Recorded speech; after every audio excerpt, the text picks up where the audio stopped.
The Victim Syndicate make their move in Detective Comics issue 970. Woken by Stephanie from a nightmare, Tim is asked when he last slept, but deflects it by saying that he has been taking micro naps. Stephanie reminds him that he isn't a computer and he needs to take care of himself. Tim reveals that he has been hard at work at trying to bring Batgirl's operation from the clock tower to the Belfry and to possibly bring on another Bat family member full time. Stephanie can't keep up with everything he has planned, but Tim says that he can't miss his chance to fix his path to becoming Batman, and after he has fixed it, he will take care of himself. While out chasing a truck of cyber assassins, Batman voices his suspicion on the current mission. Sending Batwing and Azrael after the truck, the team encounter the cyber assassins, and Batman notices that they are mimicking their fight patterns from the Bat family. Batman notices that the footage the assassins used to ape their moves is the same as what Mayor Adkins and the Killer Moth had, meaning someone is trying to weaponize the very idea of their team and use it against them. Elsewhere, Clayface is told by Dr. October that her research has paid off and her cure will work on him, changing him back to Basil Carlo 100%.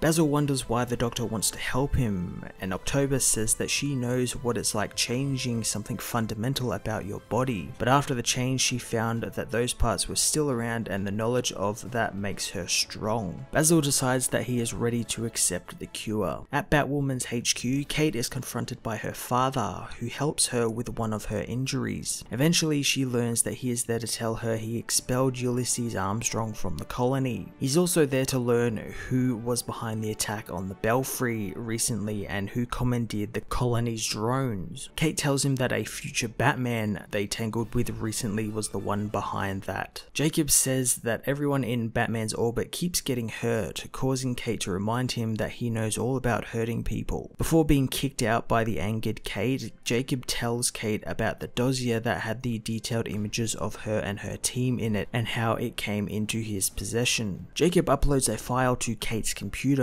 showing her the dossier wasn't the only thing he received, but also received a message supposedly from Red Robin asking to work with him. Elsewhere, Clayface and Cassandra attack the cyber assassin factory. Clayface says that being a hero feels good and he doesn't think that he will be joining them once he is cured. Cassandra stops him and says that this life isn't normal, and while she can't have a normal life, he can thanks to the cure, and if he screws up, she will hit him. Clayface thanks Cassandra for understanding and for putting his mind at ease. Back at the Belfry, Tim and Stephanie fight over Tim's evasiveness and his attitude towards not caring what kind of victims he leaves in his wake during his planning phases. Telling Tim she is leaving, Stephanie leaves the Belfry as Tim goes back to work. Returning to his workstation, Tim finds that there has been a mass breakout of a cell block at Arkham. At the prison, Clayface visits Glory Griffith, telling her that October's cure can help her. Glory isn't interested in going back to what she looked like, however, since she wants people to remember the monster Basil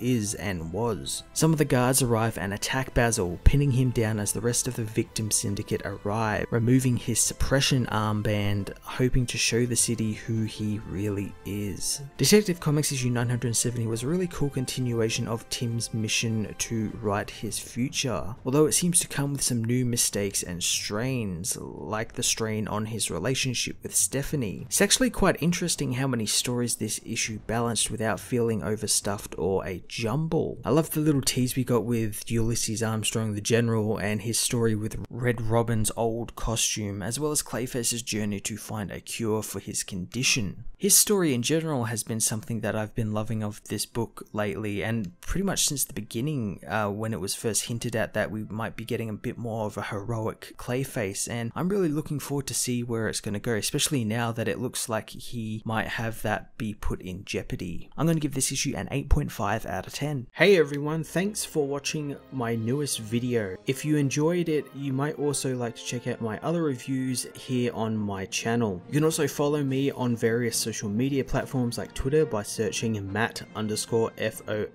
or even join the Comic Multiverse Discord server and chat with other comic book fans, including my myself and Joel from Cape Joel. Want cheap comics and trades? Head over to the book depository with the link in the description to get the cheapest trades and comics around, along with free shipping anywhere in the world. Until next time, this has been Matt of the Fortress of Solitude. Thank you so much for watching.